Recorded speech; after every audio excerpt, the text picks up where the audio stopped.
Hello students, मैं हूं सुशील sir, easy physics वाला। और आज 11th क्लास का सेंटर ऑफ मास का नया वीडियो लेक्चर, जिसमें बहुत ही इंपॉर्टेंट चीज़ पढ़ेंगे। अक्सर न्यूमेरिकल जेईई और नीट में आते हैं, मोशन ऑफ सेंटर ऑफ मास। हालांकि सेंटर ऑफ मास के जो ओरिजिनल वीडियो लेक्चर था, जो डेमो था वीडियो लेक्चर इंट्रोडक्शन वाला, उसमें हमने थोड़ी सी जिक्र की थी इसकी। लेकिन चलिए कोई बात नहीं, आज हमारा पूरा टॉपिक इसी बात पे है, motion of the centre of मास। तो सेंटर ऑफ मास की पोजीशन में क्या चेंज होगा ये हम निकालेंगे। सेंटर ऑफ मास की वेलोसिटी कैसे निकालते हैं, सेंटर ऑफ मास का एक्सीलरेशन कैसे निकालते हैं, ये सारी अच्छी अच्छी चीज़ें पढ़ेंगे। कुछ नहीं है, सिर्फ न्यूमेरिकल का आनंद लीजिए। तो चलिए, जो लोग चैनल पे नए हैं चैनल को सब्सक्राइब कर लीजिए, आपका अपना channel easy physics by Sushil sir. Copy pen ले लीजिए और मेरे साथ शुरू हो जाइए। आज का टॉपिक है motion of centre of mass. Motion of centre of mass. Motion of centre of मास, कुछ भी नया नहीं करना है। आपने सेंटर ऑफ मास की पोजीशन निकालनी आती है, उसका फार्मूला पता है। पोजीशन का डिफरेंशियल कर दो एक बार, वेलोसिटी का फार्मूला बन जाएगा। वेलोसिटी का दोबारा डिफरेंशियल कर दो, एक्सीलरेशन का फार्मूला बन जाएगा। बहुत इजी, कुछ भी नया नहीं। मैंने कहा ना, अगर आप सीक्वेंस में वीडियो लेक्चर्स देख रहे हैं या किसी भी चैप्टर को पढ़ रहे हैं तो आपके लिए वो चैप्टर आसान होता है। लेकिन अगर आप सीक्वेंस में नहीं पढ़ रहे हैं, रेगुलर स्टडी नहीं कर रहे हैं, तो फिर आपके लिए बहुत मुश्किल होने वाली है। टाइम धीरे धीरे निकल रहा है, देखिए अभी दिसंबर चल रहा है, ऐसे ही चला जाएगा टाइम। तो आप जिन लोगों ने पढ़ना अभी भी शुरू नहीं किया है तो प्लीज़ पढ़ाई शुरू कर दी। चलिए, तो पोजीशन ऑफ सेंटर ऑफ मास हमें पता है, 2-3 फार्मूले में लिख देता हूँ। RCM इक्वल टू हमने पढ़ा था M1R1 plus M2R2 plus dot dot MnRn upon M1 plus M2 plus dot dot. ये position of centre of mass का फार्मूला पढ़ा था। मैंने कहा था इसका अगर हम डिफरेंशियल कर दें तो हमें वेलोसिटी का फार्मूला मिल जाएगा, और एक बार और डिफरेंशियल कर दें तो हमें क्या फार्मूला मिल जाएगा, एक्सीलरेशन का। तो देखिए, इसका डिफरेंशियल करेंगे तो वेलोसिटी सेंटर ऑफ मास की जाएगी भाई dr/dt करेंगे, differentiating with respect to t, तो VCM बन जाएगा। यहाँ पर क्या जाएगा, m1v1 प्लस m2v2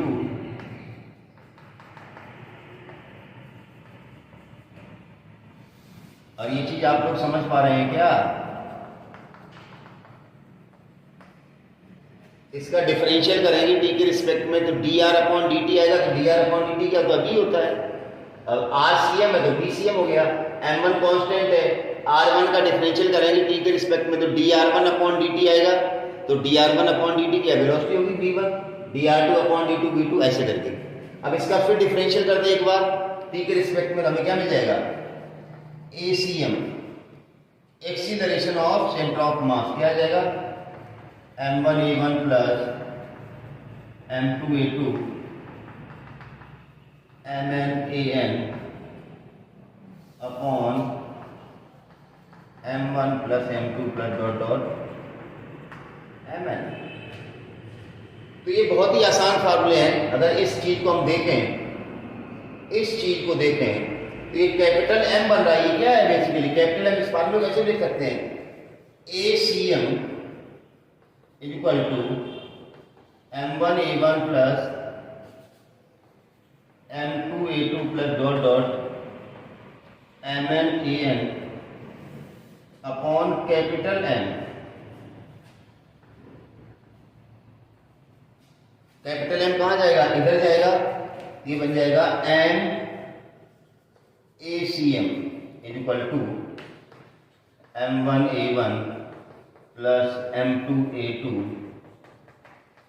Mn,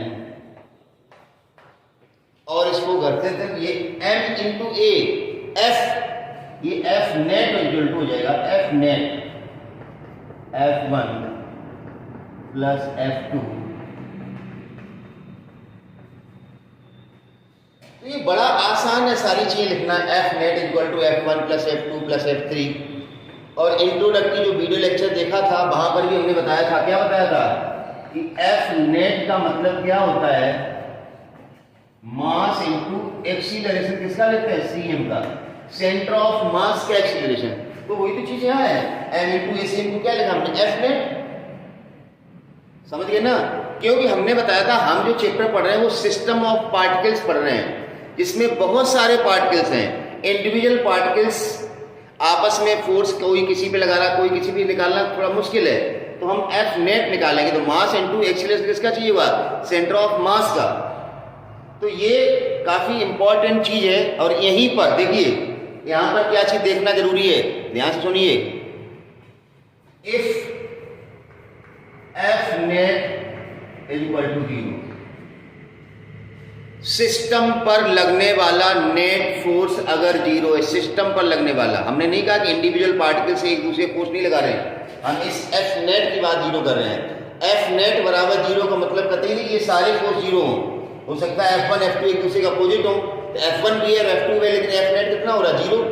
तो एफ नेट 0 होने का मतलब ये कहते नहीं कि F1 भी 0 है F2 भी 0, नहीं, ये 0 हो सकते हैं, 0 नहीं हो सकते हैं। एफ नेट 0 का मतलब है सिस्टम पर लगने वाला नेट फोर्स 0 है, इंडिविजुअल पार्टिकल्स पर लगने वाला नेट फोर्स 0 नहीं है, ये जरूरी नहीं है, यही चीज ध्यान रखनी है। पूरे चैप्टर का बेसिक मतलब यही है जो मैं बता रहा हूं। ये तो फार्मूले आप लिख ही लेंगे कि आर का फार्मूला ये है तो बी में बनाना, तो जहां आर है वहां बी कर दिया, ए में बनाना जहां बी है वहां ए कर दिया, ये तो फार्मूले आपको पता ही है। अब जो बात समझाई जा रही वही तो क्या काम की चीज है कि अगर एफ नेट बराबर एम इंटू ए सी में हम करें, इफ एफ नेट बराबर 0, सिस्टम पर लगने वाला नेट फोर्स अगर 0 है तो इसका मतलब सिस्टम एक्सीलरेट नहीं होगा। मतलब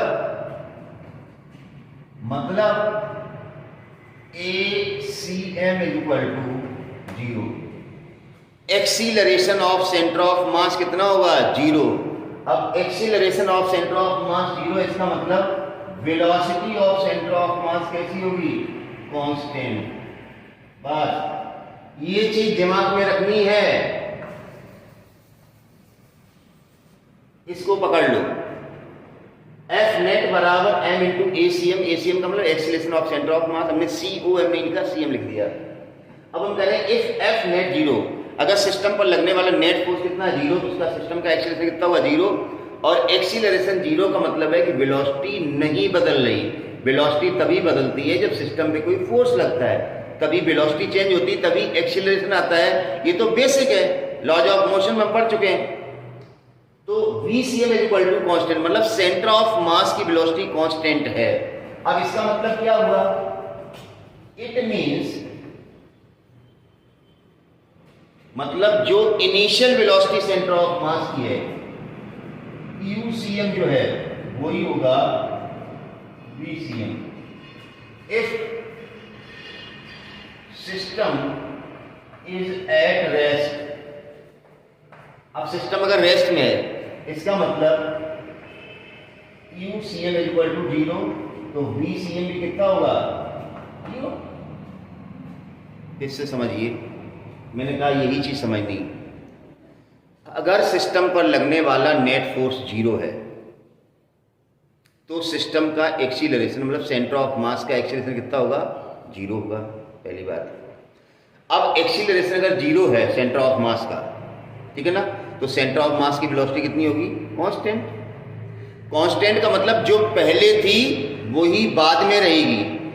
अब हम ये कह रहे हैं अगर पहले इनिशियली सिस्टम कहां था, रेस्ट में था, तो इसका मतलब उसकी वेलोसिटी कितनी थी, 0 थी, तो बाद में भी कितनी रहेगी, 0 ही रहेगी अगर net force acting on the system is 0। तो ये चीज बहुत काम की है, आप इसको नोट कर लें, मैंने स्क्रीन छोड़ दी है पॉज करके। इसी चीज को हम समझेंगे, इसी को अप्लाई करेंगे, यही चीज समझने वाली है। बाकी फार्मूले तो आपको सबको याद है, फटाफट नोट कीजिए, फिर हम क्वेश्चन पे चलते हैं।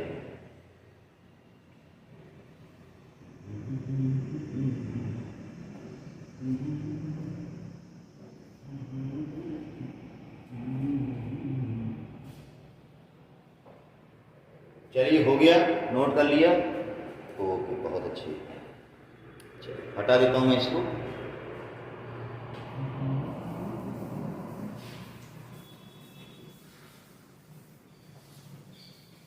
अब सिर्फ क्वेश्चन का ही खेल है। हम तीनों चीजों के क्वेश्चन लेंगे।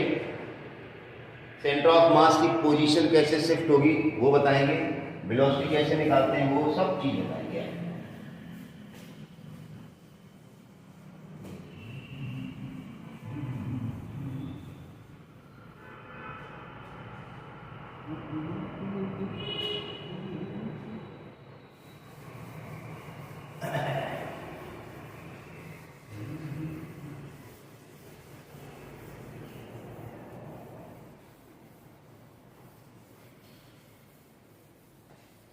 चलिए एक फार्मूला और थोड़ा सा मैं बता दूं और वहीं से फिर मैं क्वेश्चन लेना शुरू करता हूं। मैंने पढ़ा था अभी R C M equal to M1R1 plus M2R2 या आगे और भी था अपॉन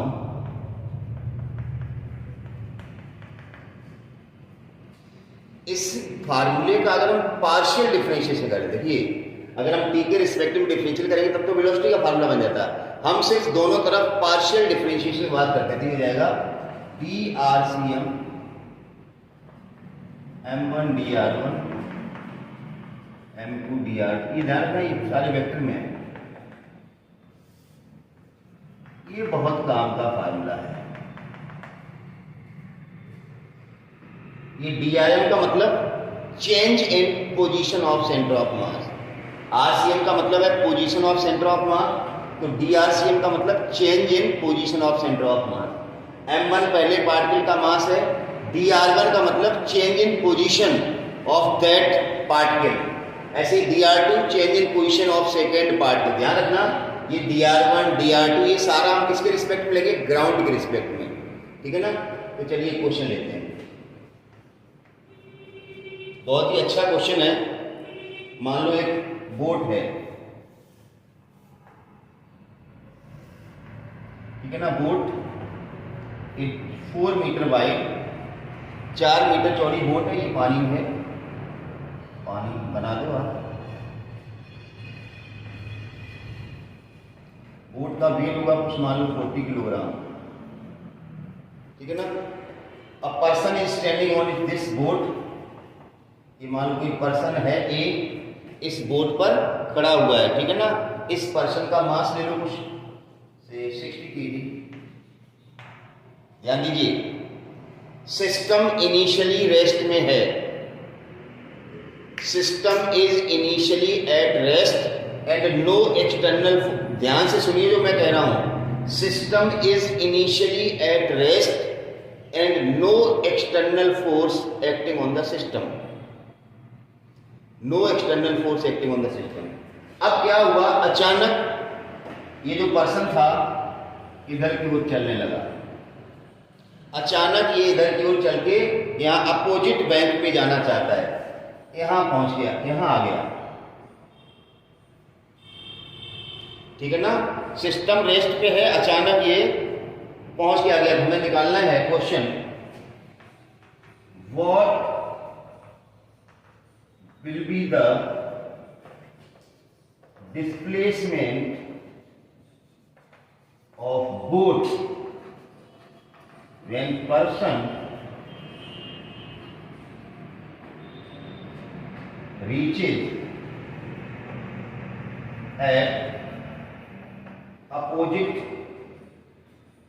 end या opposite bank of the boat, boat के दूसरे किनारे पे, अपोजिट बैंक ऑफ बोट। ध्यान से सुनिए, बोट पानी में है, सिस्टम इक्विलिब्रियम में है, ये आदमी जो 60 किलो का है अचानक चलता है, बोट के दूसरे किनारे पर पहुंचता है, तो बोट कितना पीछे या आगे जाएगी ये हमें पूछा गया है, समझ गए ना, ये हमें पूछा गया है। तो बस कुछ नहीं करना है। देखिए सिस्टम इनिशियली रेस्ट में था, सिस्टम क्या था, इनिशियली रेस्ट में था, सिस्टम पे लगने वाला नेट फोर्स कितना है, 0, इसका मतलब ACM बराबर कितना हो गया, 0, सेंटर ऑफ मास का एक्सीलरेशन कितना हो गया, 0 हो गया। अब देखिए होगा क्या, वेलोसिटी कांस्टेंट, ये सारी चीजें आपको लगानी है। जैसे ये आदमी यहाँ चलना चाहेगा आगे की तरफ। अब सेंटर ऑफ मास शिफ्ट होगा नहीं, सेंटर ऑफ मास जहाँ है वहीं रहेगा, तो बोट अपने आप को पीछे लेगी थोड़ा सा, ताकि सेंटर ऑफ मास वहीं रहे। सेंटर ऑफ मास में कोई शिफ्ट नहीं होना चाहिए। देखिए हमने मान लिया जब ये आदमी यहाँ से यहाँ पहुँचता है तो बोट कुछ मान लो ये x पीछे आ जाएगी, कितना पीछे आ जाएगी x। जब ये आदमी यहाँ से यहाँ जाएगा तो हमने मान लिया बोट पीछे इधर आएगी थोड़ा सा x। अब x पीछे आएगी या x आगे जाएगी तो अपने आप साइन में आ जाएगा, ठीक है ना। तो चलिए हमारे पास फार्मूला क्या है, ये है पोजीशन जब शिफ्ट होती थी, ये है वेलोसिटी निकालने। वेलोसिटी का फार्मूला एक्सेलरेशन केस में एक्सेलरेशन फार्मूला। तो चलिए फार्मूला क्या है अपना, फार्मूला ये है dRCM equal to m1 dr1 plus m2 dr2 upon m1 plus dRCM कितना हो गया 0। सेंटर ऑफ मास शिफ्ट नहीं होगा, सेंटर ऑफ मास में कोई चेंज नहीं आएगा, ये 0 हो गया। अब ये इधर 0 हो जाएगा, ये भी 0 हो गया, तो फार्मूला क्या रहेगा अपना m1 dr1 प्लस m2, जिसको आपने जनरली किताबों में लिखा देखा हुआ m1 r1 plus m2 r2 equal to 0। इसको r1 मान लो, इसको r2 मान लो। चलिए m1 किसका मास है, आदमी का मास है, कितना है 60 किलोग्राम। अब वो कितना चला है, देखिए ध्यान से, ये आदमी यहां से यहां पहुंचा 4 मीटर चला, किसके रिस्पेक्ट में, बोट के रिस्पेक्ट में, ग्राउंड के रिस्पेक्ट में। ग्राउंड से अगर हम देखेंगे तो बोट भी तो हमें पीछे जाती है, देखिए x, तो ये 4 इधर चला, बोट x इधर आई, तो इसका मतलब ग्राउंड के रिस्पेक्ट में इसका डिस्प्लेसमेंट कितना हुआ 4 माइनस x। ये 4 इधर गया, बोट x इधर आएगी, तो बाहर से देखेगा उसको कितना चलता हुआ दिखेगा, ये इधर जा रहा, बोट भी तो पीछे खिसक रही है ऐसे, इसको लगेगा ये थोड़ा कम चला, कितना चला 4 माइनस x। ध्यान से ना 4 minus x plus m2 boat का मास 40 किलोग्राम। बोट कितनी चली है x, इधर माना हमने पीछे की ओर माइनस x। माइनस x क्यों, मतलब कि इधर वाली डायरेक्शन प्लस ली हमने, इधर वाली डायरेक्शन माइनस ली। निकाल लो x की वैल्यू आ जाएगी, 0 से 0 गया, 6 चौकू 24 minus 6x plus sorry minus 4x equal to 0। Minus 6x minus 4x minus 10x, 10x उधर जाएगा तो 10x equal to 24, x equal to 2.4 metre. और x की वैल्यू प्लस है, इसका मतलब जो हमने x माना है इधर तो वो सही माना है, मतलब बोट इधर ही आएगी, x इक्वल टू 2.4 मीटर। चलिए नोट कर लीजिए क्वेश्चन, मतलब जब ये आदमी अपोजिट बैंक पे पहुंचेगा तो बोट पीछे की ओर कितना खिसकेगी 2.4 मीटर, ताकि इसका सेंटर ऑफ मास जहां है वहीं रहे बस। चलिए नोट कीजिए,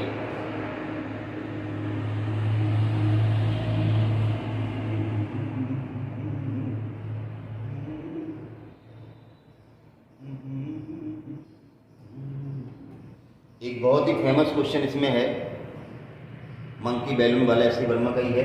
चलिए इसको भी देखते हैं, हटा दें इसको भाई, नोट कर लिया।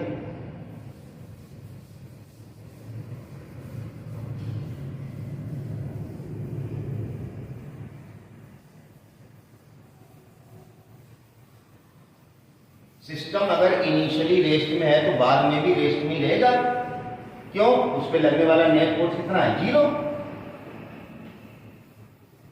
तो सेंटर ऑफ मास जहां था सेंटर ऑफ मास वहीं रहेगा।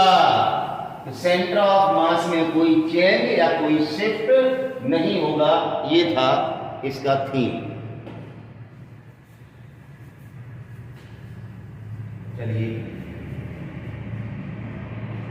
और सेंटर ऑफ मास में अगर शिफ्ट हो तो DRCM की जगह वो चीज लिख दो, आपके सेंटर ऑफ मास का इतना खिसक गया। चलिए,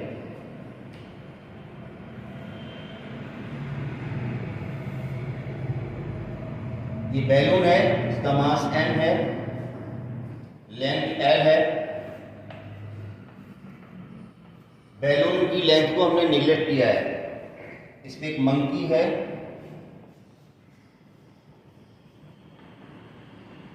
मंकी बनता नहीं अपने से। ये मंकी इस डोरी को पकड़ के यहां तक जब पहुंचेगा तो बैलून कितना नीचे आएगा, ये क्वेश्चन है।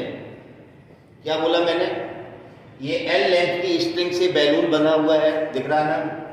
मंकी इस पे लटका है, इनिशियली सिस्टम रेस्ट पे है। मंकी जब यहां तक पहुंचेगा तो बैलून मतलब ये कितना नीचे आएगा, ऐसा हमें निकालना है। हमने मान लिया जब मंकी यहां से यहां पहुंचेगा तो बैलून थोड़ा सा एक्स नीचे आएगा, ऐसा हमने मान लिया। कितना नीचे आएगा? एक्स। तो ये एक्स कितना होगा, यही निकालना। पॉज करके अपने आप करने की कोशिश करो। By what distance balloon shifts downward when monkey reaches at topmost point।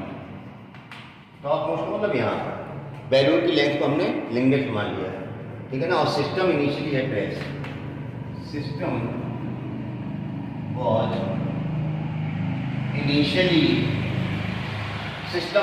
initially at rest and no external force acting on system। ये चीज अंडरस्टूड है नहीं, ये बार बार लिखूंगा नहीं। तो चलिए, वही सिस्टम इनिशियली रेस्ट में है, कोई एक्सटर्नल फोर्स नहीं लग रहा है, इसका मतलब सेंटर ऑफ मास शिफ्ट नहीं होगा। तो वही फार्मूला लगाना है, DRCM is equal to M1 DR1 plus M2 DR2। ये फिर जीरो है, इसका मतलब ये जीरो में जाएगा, जीरो जाएगा, मतलब फार्मूला वही बना M1 DR1 plus M2 DR2 equal to, monkey का मास M ले लो यार। तो चलिए, M1 का मतलब मंकी का मास स्मॉल m। मंकी कितना चेंज हुआ, कितना ऊपर चढ़ा, L लेंथ। लेकिन मैंने क्या बताया, X बैलून भी तो नीचे आया, तो ग्राउंड के रिस्पेक्ट में मंकी का डिस्प्लेसमेंट कितना हुआ, L माइनस एक्स। आप जैसे ही 2-4 क्वेश्चन करोगे, आप प्रैक्टिस करना बुक से, चाहे सी वर्मा लेना, DC पांडे कोई लेना, सब में क्वेश्चन मिल जाएंगे, तो आपको अपने आप समझ में आ जाएगा। M2 का मतलब बैलून का मास M कितना चला, नीचे माइनस एक्स इक्वल टू, ये हो जाएगा small ml minus small mx minus capital mx equal to zero. इसको उधर ले जाओ, x कॉमन आ जाएगा, small m plus capital M स्मॉल ml। This gives x equal to आ जाएगा small ml upon small m plus capital M। हो गया क्वेश्चन,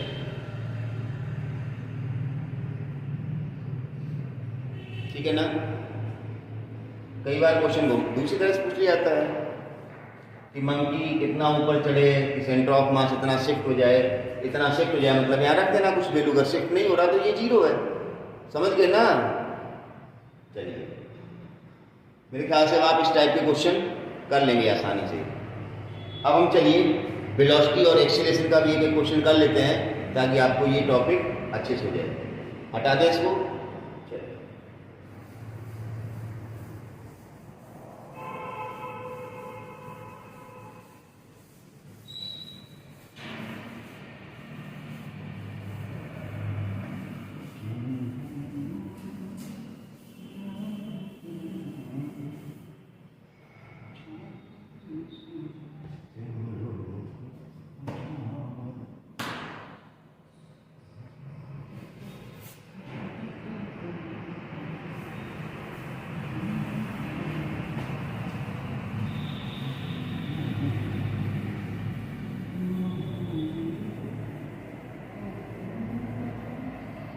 चलिए,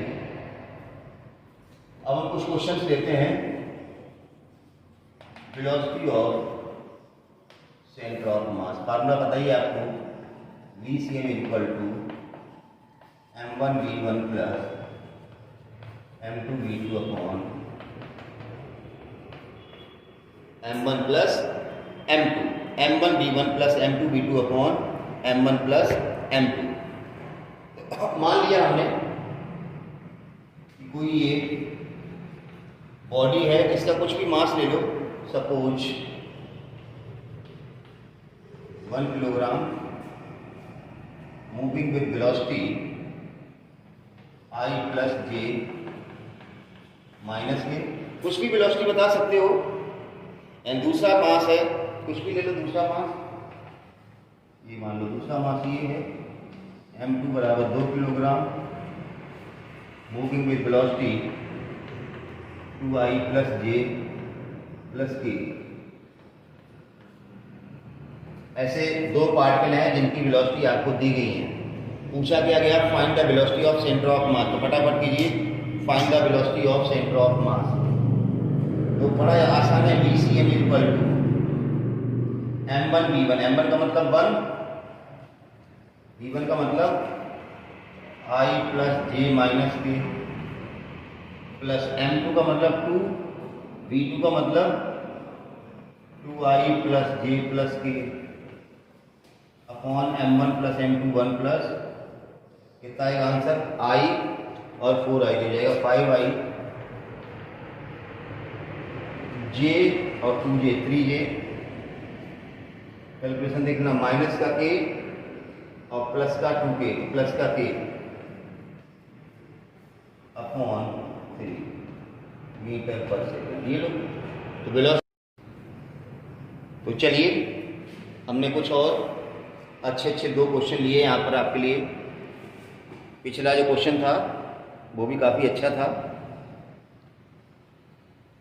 वेलोसिटी का ही क्वेश्चन था। देखिए पहला जो क्वेश्चन इसमें है,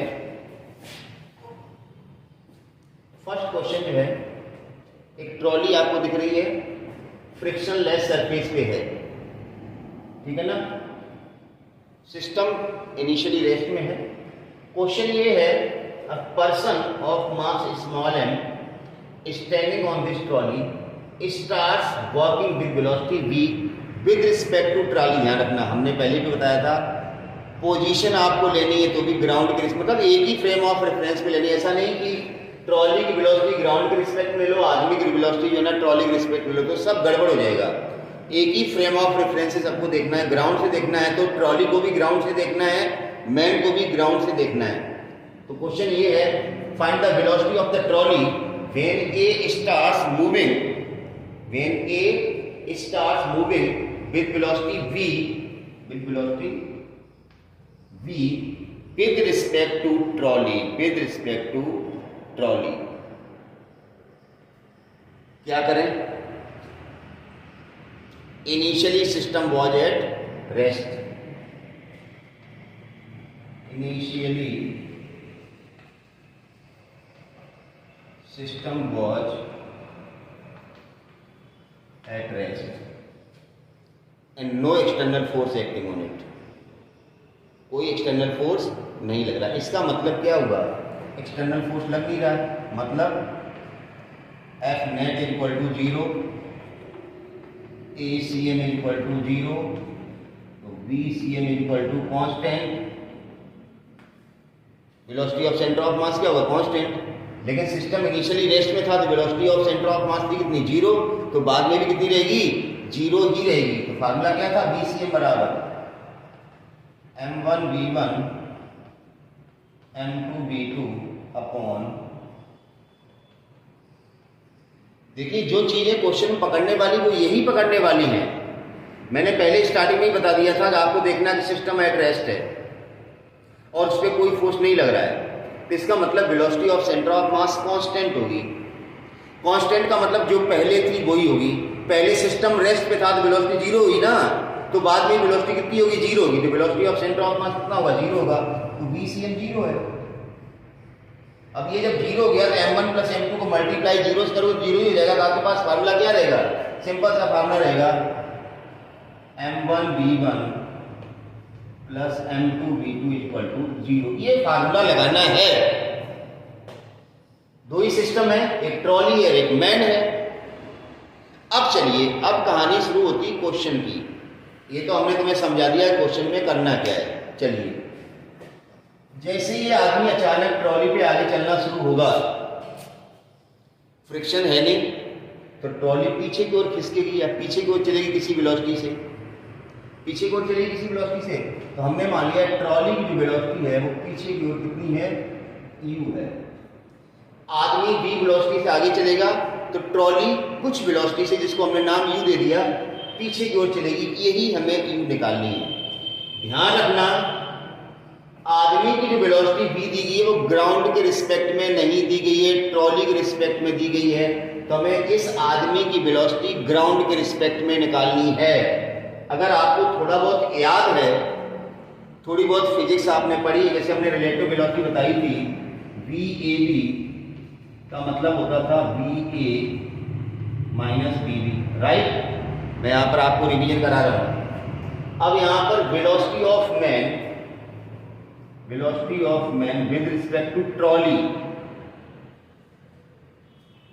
क्या होगा, velocity of man minus velocity of trolley. जैसे VAB को लिखते हैं VA माइनस BB, तो वैसे ही VMT क्या लिखोगे, VM माइनस BT। VMT का मतलब velocity of man respect to trolley कितनी दी गई आपको, V। हमें वेलोसिटी ऑफ मैन निकालनी। अब ये वेलोसिटी ऑफ मैन का मतलब रिस्पेक्ट टू ग्राउंड, ये अंडरस्टूड है।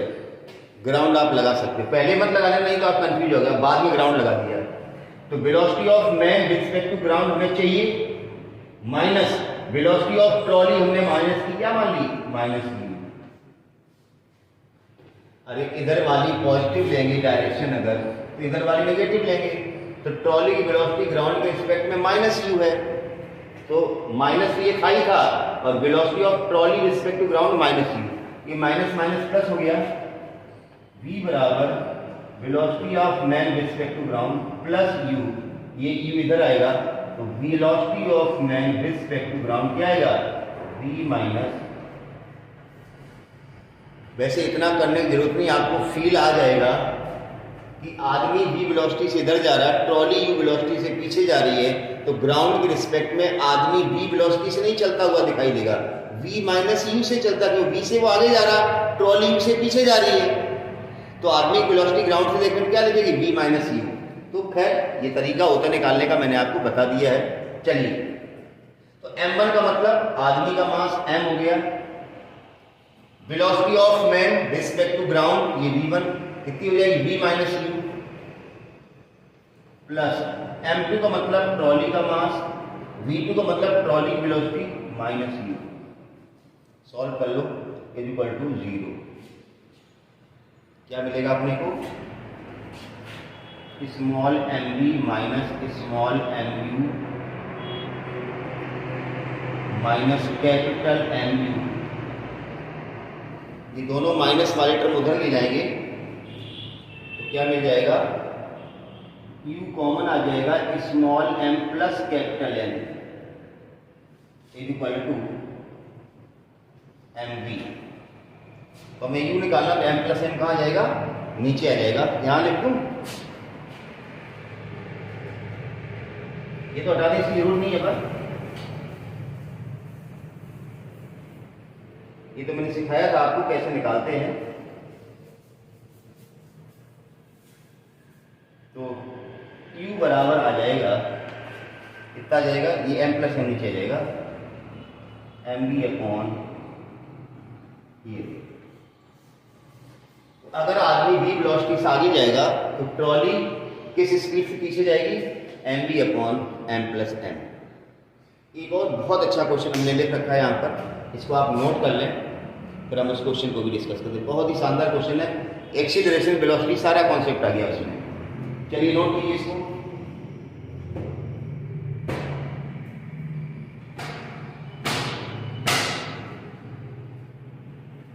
चलिए हटा देता हूं इसको।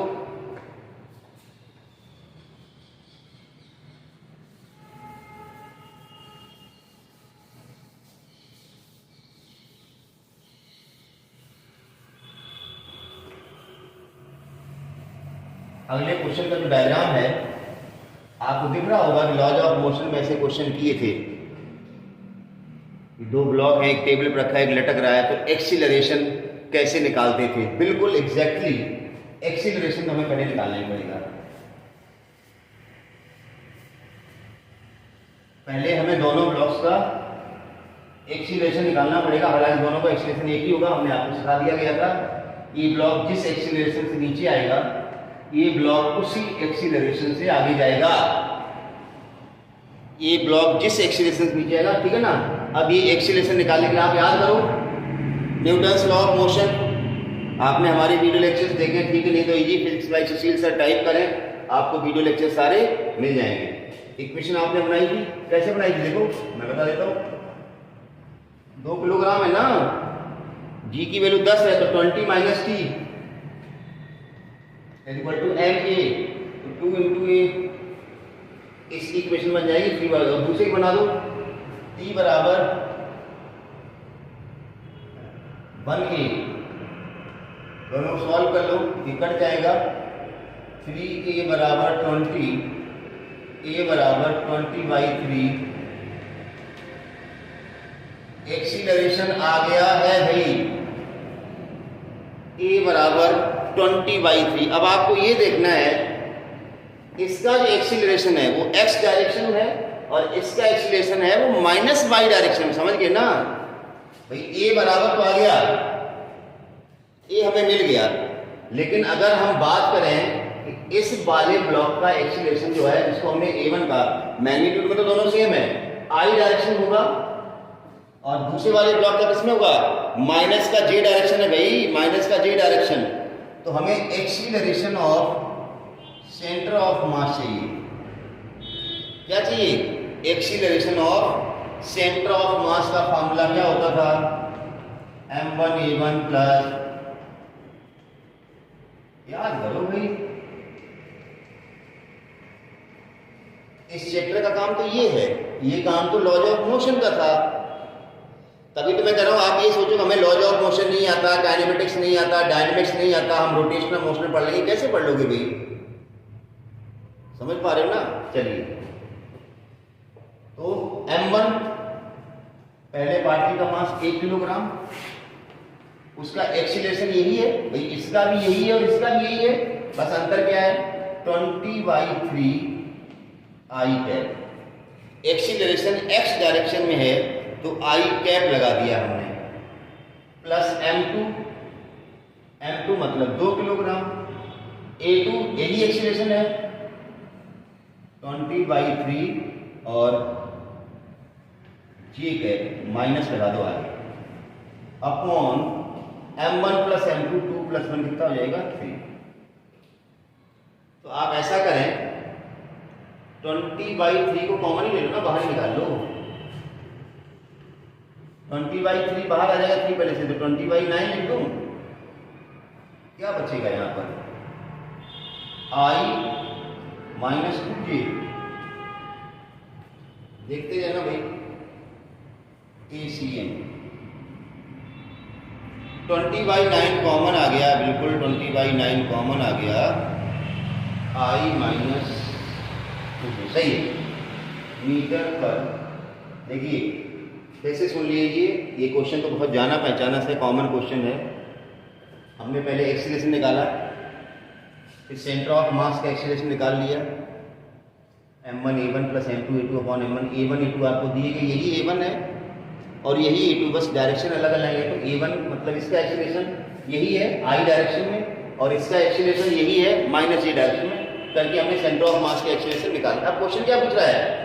Particles are released from rest, इसका मतलब इनिशियल वेलोसिटी 0। देखो फार्मूला क्या होता है? v बराबर u प्लस at, याद करो फार्मूला। तो ये फार्मूला बन जाएगा vcm बराबर ucm plus acm into T. ucm कितना हो गया? 0। रिलीज्ड फ्रॉम रेस्ट मतलब इनिशियल वेलोसिटी 0 है सिस्टम की, तो ucm 0 हो गया, तो vcm कितना आएगा? acm into T. acm ये रहा 20/9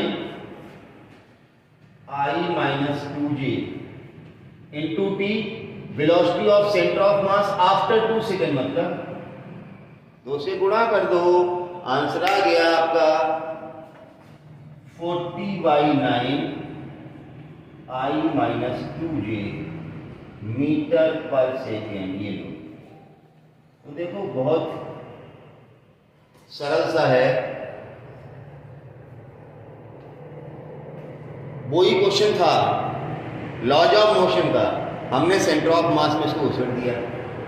तो आई होप कि आपको आज मोशन ऑफ सेंटर ऑफ मास के बारे में हमने पोजीशन के भी क्वेश्चन कराए, वेलोसिटी के भी क्वेश्चन कराए और एक्सीलरेशन के भी क्वेश्चन कराए। नोट के लिए इसको ही पॉज करके आप लोग, ठीक है ना, हो गया। चलिए, मैं जो कह रहा था वो ये था कि जैसे अभी भी मैंने कहा कि अगर आपने लॉज ऑफ मोशन नहीं पढ़ा तो आपको ये निकालना ही नहीं आता, ये निकालना नहीं आता, तो आगे कहानी खत्म है। तो हर चैप्टर एक दूसरे चैप्टर से रिलेटेड होता है, इसीलिए ऐसा सिलेबस बनाया जाता है। नहीं तो फिर बच्चा एक ही क्वेश्चन कर ले, एक ही चैप्टर कर ले, हर क्वेश्चन दूसरे से रिलेटेड होता है। तो इसलिए मैं बार बार कहता हूँ कि सीक्वेंस में वीडियो लेक्चर आ रहे हैं, सारे चैप्टर आपको पढ़ने हैं। प्लेलिस्ट ऑलरेडी बना रखी, easy physics by Sushil sir, channel आप सर्च करें, आपको आराम से मिल जाएगा। सारे चैप्टर्स की प्लेलिस्ट पढ़ी वहाँ पर। आपने अगर कोई भी चैप्टर अभी भी नहीं पढ़ा है तो आप प्लेलिस्ट ओपन कीजिए, सीक्वेंस में वीडियो लेक्चर्स मिल जाएंगे, 1 2 3 4 5 6 7 8 9 10 जितने वीडियो लेक्चर हैं चैप्टर के, और आप उनको ढंग से पढ़ें ताकि आपको आगे की फिजिक्स समझ में आए। अभी तो रोटेशनल डायनेमिक्स बस शुरू हुआ, अभी तो हम rotational dynamics of rigid body का सिर्फ पहला टॉपिक सेंटर ऑफ मास पढ़ रहे हैं, समझ गए ना। आई थिंक ये तीसरा वीडियो था, अभी तो हम सेंटर ऑफ मास पे अटके हैं, समझ गए ना। तो काफ़ी बड़ा चैप्टर है, तो पढ़ाई नहीं शुरू कर दो, मेरा तो यही मानना है। अगर आपको कुछ अच्छा करना है 12th के साथ ही, अगर आपको जेईई या नीट निकालनी है, और 11th के बच्चों के लिए तो बहुत टाइम है, वो तो बहुत ढंग से करें, ठीक है ना। तो चलिए पढ़ाई करते रहिए, अपनी सेहत का ध्यान रखिए। Thank you for watching.